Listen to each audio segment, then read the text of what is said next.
মধ্যবিত্ত ঘরের গৃহিণী হয়ে ঘরে বসে অনলাইনে ব্যবসা করে টাকা ইনকাম করতে চাইছো? তাহলে আজকের ভিডিওটা তাদের জন্য। অনলাইনে ব্যবসা করে টাকা কিভাবে ইনকাম করা যায় তার জন্য আমি দারুণ 5টি উপায় নিয়ে আজকে তোমাদের কাছে চলে এসেছি। নমস্কার বন্ধুরা, রিমি লাইফস্টাইল চ্যানেলে আমি রিমি প্রতিদিনের মতন আজ আবারও চলে এসেছি নতুন একটা ভিডিও নিয়ে তোমাদের কাছে। আশা করি দূরে কাছে যে যেখান থেকে ভিডিওটা দেখছো সকলে ভালো আছো, আর তোমাদের ভালোবাসায় আমিও খুব ভালো আছি। এই যে প্রতিদিনের মতন ভিডিওটা আজকে আমার ওই কাজের মধ্যে দিয়েই শুরু করলাম। এই যে দেখো, কিছু কাজ ছিল সকালে, সেগুলোকে তাড়াতাড়ি শেষ করে চলে এসেছি ঘরে। একটু চাল ভিজিয়ে রাখলাম, আর লঙ্কার এই যে বোটাগুলো, এগুলো অনেক দিন ধরে ভাবছি ছাড়াবো করে সময় আর হচ্ছে না, তাই আজকে সময় পাওয়া মাত্রই বসে পড়েছি ছাড়াতে। এখন কি বলো তো, সকালে তো টিউশনি পড়া থাকে না, তাই সকালটা এখন একটু ফাঁকা থাকেই। আর এখন টিউশনি পড়াই 12:30টার থেকে, সেই কারণে এই সকালবেলাটায় মোটামুটি সমস্ত কাজ করে নেওয়ার চেষ্টা করি। যাই হোক, বেশি কথা না বাড়িয়ে আজকের ভিডিওর শুরুতে আমি যেটা বললাম, একজন মধ্যবিত্ত ঘরের গৃহিণী হয়ে ঘরে বসে অনলাইনে ব্যবসা করে কিভাবে টাকা ইনকাম করা যায় তার জন্য দারুণ 5টা উপায় আজকে আমি এনেছি, সেটাই তোমাদের সঙ্গে বিস্তারিতভাবে বলবো। প্রথম উপায়টা বলি, তুমি যে প্ল্যাটফর্মে কাজ করবে সেই প্ল্যাটফর্মটা সম্পর্কে ভালোভাবে জেনে নিতে হবে।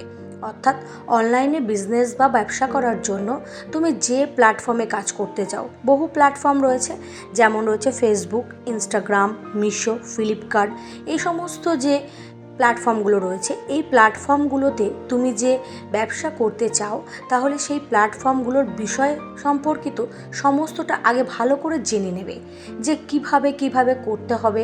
মিশোতে অ্যাকাউন্ট খুলতে গেলে কিভাবে করতে হবে, ফ্লিপকার্টে কিভাবে করতে হবে, এই সমস্তটা জানতে গেলে আগে সেই বিষয়টার সম্পর্কটা আগে ভালোভাবে জেনে নাও। অর্থাৎ সেই প্ল্যাটফর্ম সম্পর্কে তুমি ভালো করে আগে জেনে নিয়ে তবেই কিন্তু ব্যবসা করতে পারো। দেখো, মিশোতে বর্তমানে বহু গৃহিণীরা অনলাইনে ব্যবসা করছে। এই মিশো অ্যাপটাতে না সহজেই খোলা যায়। এই অ্যাপটা খুলতে তেমন একটা কিছুর প্রয়োজন হয় না, কিন্তু ফ্লিপকার্টে যদি ব্যবসা করতে চাও তাহলে কিন্তু বেশ কিছুর প্রয়োজন হয়। এই যে বর্তমানে জিএসটি নাম্বারটা, যেটা আমাদের ভারতে এখন খুব প্রযোজ্য ব্যবসায়ীদের কাছে, এটা কিন্তু ফ্লিপকার্টে লাগে। তাই তোমরা যদি প্রথমত যে সহজ যে যেগুলো অ্যাপগুলোতে সহজে কিছু তেমন একটা প্রয়োজন হয় না, সেরকম অ্যাপগুলোতে তুমি কিন্তু ব্যবসার জন্য অ্যাকাউন্ট খুলতে পারো এবং সেখান থেকে তুমি অনলাইনে ব্যবসা করতে পারো। যাই হোক, এবার আমি দ্বিতীয় উপায় যেটা বলি সেটা হচ্ছে পাইকারি প্রোডাক্ট কিনতে হবে। দেখো, অনলাইনে ব্যবসা করতে গেলে সেখানেও কিন্তু তোমাকে একটা ভালো দামে বিক্রি করতে হবে। অর্থাৎ তুমি একটা উল্টোপাল্টা জিনিসের দাম নিয়ে নিতে পারবে না, সেটা তো হবে না। তার জন্য তোমাকে কী করতে হবে, পাইকারি বাজার বা দোকান যাই হোক সেখান থেকে তোমাকে কিনে আনতে হবে। অর্থাৎ পাইকারি প্রোডাক্ট কিনতে হবে। মানে প্রোডাক্টগুলো তুমি যে প্রোডাক্টেরই ব্যবসা করতে চাও না কেন, জামা প্যান্ট হোক, কসমেটিক্স হোক, যাই হোক তুমি যারই করতে চাও না কেন, তার জন্য কিন্তু তোমাকে একটু পাইকারি দরে কিনতে হবে। পাইকারি দরে কিনলেই কিন্তু তুমি জিনিসের দামটা একটু কম পাবে, আর সেটা বিক্রি করে তুমি কিন্তু মোটামুটি একটা প্রাপ্য লাভ পেতে পারো। একটা জিনিস কিনলে তুমি হয়তো 100 টাকা দিয়ে পাইকারি দরে, সেখানে সেটা যদি তুমি 25 টাকা বাড়িয়ে বা 50 টাকা বাড়িয়ে বা 100 টাকা বাড়িয়ে লাভে তুমি বিক্রি করো, তাহলে দেখা যাবে সেটা কিন্তু একটা মার্জিতর মধ্যে থাকবে। এবার তুমি যদি কেনো একটা হিউজ দামে বা 200 টাকায় কেনো, তাহলে তুমি বিক্রি করবে 250 টাকায়, তাহলে দেখা গেল তোমার দামটা বেশি হওয়াতে কিন্তু লোকে তোমার কাছ থেকে নেবে না। তার জন্য তোমাকে চেষ্টা করতে হবে পাইকারি হোলসেলার দোকানের থেকে জিনিসপত্র কিনে আনা। যাই হোক, এবার আমি তৃতীয় উপায়ের কথা বলি, যেটা হচ্ছে গিয়ে ইউনিক প্রোডাক্ট কিনতে হবে। অর্থাৎ এই আধুনিকতার পরিচয় তোমার প্রোডাক্টের মধ্যে থাকতে হবে। অর্থাৎ তোমার প্রোডাক্টগুলো একটু নিত্য নতুন কিনতে হবে, ইউনিক হতে হবে, যেটা কী বলো তো অন্য কেউ সহজে কিনতে না পারে বা সহজে তোমার আগে আপলোড করতে না পারে। তোমাকে কিন্তু যাই প্ল্যাটফর্মে কাজ করো না কেন, সেই প্রোডাক্টের কিন্তু ছবি আপলোড করতে হবে যথাযথ সময়ে, যাতে যে ছবিগুলো তুমি আপলোড করলে দর্শকের কাছে পৌঁছলে তোমার জিনিসগুলো পছন্দ হয়ে গেল, তখন কিন্তু সে জিনিসগুলো তোমার নেবে তোমার কাছ থেকে, অর্থাৎ তোমাকে অর্ডার করবে। তার জন্য তোমাকে ইউনিক প্রোডাক্ট নিতে হবে, অর্থাৎ নতুন প্রোডাক্ট তোমাকে তোমার প্ল্যাটফর্মে দিতে হবে, যা দেখলে মানুষের একবার দেখলে যেন পছন্দ হয়ে যায়। আর সেরকম জিনিসই তোমাকে বেছে বাছাই করে কিনে আনতে হবে, তাহলেই তুমি কিন্তু এই অনলাইনে ব্যবসা করতে পারবে। অর্থাৎ যুগের সঙ্গে তাল মিলিয়ে চললেই তোমার ব্যবসা ভালো চলবে। যাই হোক, এবার আমি চতুর্থ উপায়ে বলি, যেটা হচ্ছে তোমার সঠিকভাবে প্রোডাক্ট আপলোড করতে হবে।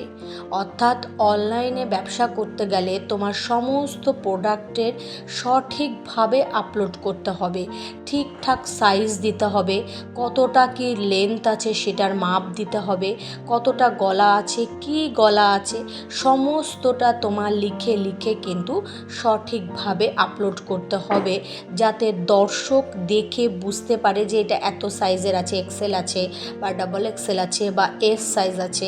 এ দ্বারা যেন দর্শক বুঝতে পারে, সেইভাবে লিখে ঠিকঠাক করে তবেই কিন্তু আপলোড করতে হবে। কারণ তোমার ওই আপলোড করা ছবি দেখে, লেখা দেখেই কিন্তু দর্শক তোমাকে অর্ডার করবে, অর্থাৎ যে কিনবে সে কিন্তু অর্ডার করবে। এবার অর্ডার করে সে যদি দেখা গেল তোমার ওই ঠিকঠাক লেখা বুঝতে পারলো না, অর্ডার করে দিল, তার কাছে পৌঁছে গেল, তুমি কিন্তু যখন পৌঁছে যাবে তার ভালো লাগলো না, সে যখন রিটার্ন করবে তখন কিন্তু রিটার্নেরও চার্জ কাটবে। আর যে চার্জটা কাটে, যেটা কি হয় একটা লাভের থেকে বেশি কেটে নেয়।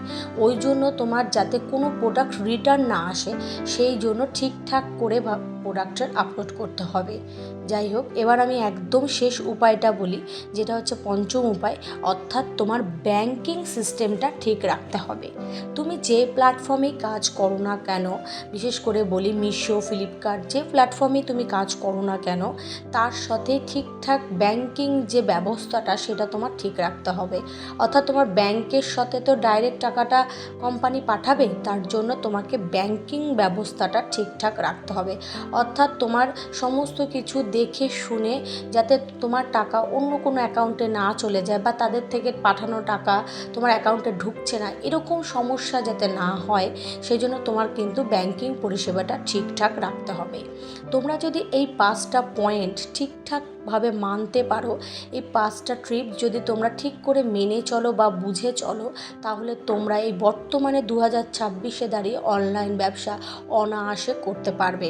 অনলাইন ব্যবসা করা কিন্তু এখন বর্তমানে বহু মানুষ করছে, বহু মানুষ। এই যে আমার ভিডিওতে দেখতে পাচ্ছ, আমার কিন্তু মেজো যা, সেজো যা, দুজনেই কিন্তু এই অনলাইনে ব্যবসা করে।